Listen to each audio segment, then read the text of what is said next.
సంపన్న రాష్ట్రం తెలంగాణ. ప్రపంచ బ్యాంక్ నివేదికలో ఎగువ మధ్యాదాయ ఆర్థిక వ్యవస్థగా చోటట. ఇండోనేషియా, వియత్నాం కంటే చాలా మెరుగ్గా ఉందట. ఆయా దేశాల కంటే తెలంగాణ ఇంకా మెరుగ్గా ఉందట. దిగువ మధ్యాదాయ విభాగంలో భారతదేశం ఉందట. దేశంలో తలసరి ఆదాయం 2.63 లక్షలు, తెలంగాణలో 5.15 లక్షలు.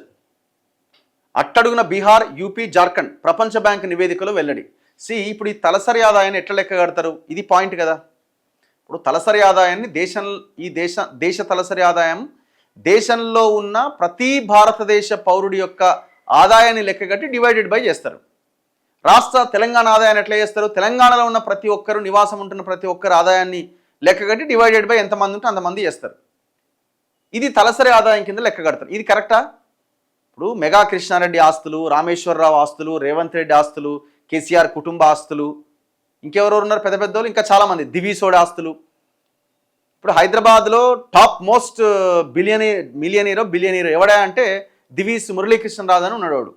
మొత్తం 400 ఎకరాల్లో వాతావరణాన్ని, భూమిని మొత్తం కలుషితం చేసి జనం సావుకు కారణమవుతున్న ఒక దుర్మార్గుడు.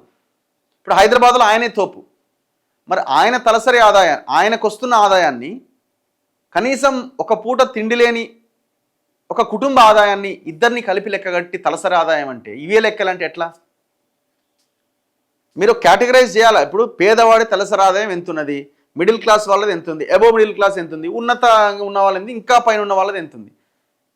ఈ రకంగా ఉన్నప్పుడు అందరిది ఒక దగ్గర కలిపి ఇది తలసరి ఆదాయం, తెలంగాణ సంపన్న రాష్ట్రం అంటే ఎట్లా? మన దగ్గర వనరులు ఉన్నాయి. హైదరాబాద్ లాంటి ఒక ఎకానమిక్ క్యాపిటల్ మనకున్నది. అంతవరకు మనం ఒప్పుకోవచ్చు దాన్ని. ఎందుకంటే హైదరాబాదే కదా ఇప్పుడు ఐటీ ఎగుమతుల్లో కానీ ఇంకో దాంట్లో కానీ బెంగళూరు, హైదరాబాద్, చెన్నై ఇవే కదా ఈ దేశంలో ఐటీ ఎగుమతుల్లో ఇవే టాప్ లెవెల్లో ఉన్నాయి. ఆదాయ వనరు కింద మనకు హైదరాబాద్ ఉన్నది. కానీ ఈ ప్రజల యొక్క జీవన విధానంలో ఏమైనా మార్పు వచ్చిందా? జీవన పరిస్థితుల్లో ఏమైనా మార్పు వచ్చిందంటే ఏం లేదు కదా. ఇల్లు లేని వాళ్ళు ఇంకా ఉన్నారు, వైద్యం అందని వాళ్ళు ఇంకా ఉన్నారు, చదువు అందని వాళ్ళు ఇంకా ఉన్నారు.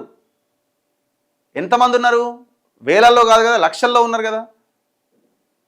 మరి రాష్ట్ర ఆదాయం ఇంత గొప్పగా ఉన్నప్పుడు ఈయన ఘోషణలు ఏమని ముఖ్యమంత్రి అంటాడు? కనీసం స్కీమ్లకు కూడా డబ్బులు లేనటువంటి పరిస్థితి. పైసలు ఎక్కడివి? ఏడున్నాయి?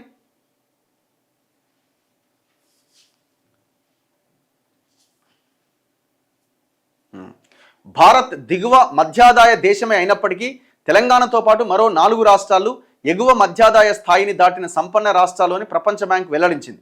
భారతదేశ తలసరి ఆదాయం $2,760 అయితే తెలంగాణలో అది $5,407 అని తెలిపింది.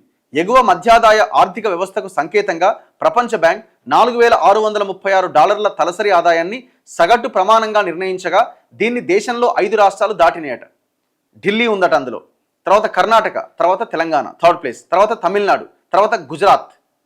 వివిధ దేశాల ఆర్థిక స్థాయిలు వెల్లడిస్తూ ప్రపంచ బ్యాంక్ ఇటీవల ఒక నివేదిక విడుదల చేసింది. దీని ప్రకారం శ్రీలంక, వియత్నాం, ఫిలిప్పీన్స్ దేశాలు అధిక ఆదాయ దేశాల విభాగంలో చేరినాయట. భారతదేశం దిగువ మధ్యాదాయ దేశంగా ఉందట. అంటే శ్రీలంక మొన్నటిదాకా ఎంత దారుణంగా ఉండే పరిస్థితి, అది అందులో ఎట్లుంటుంది?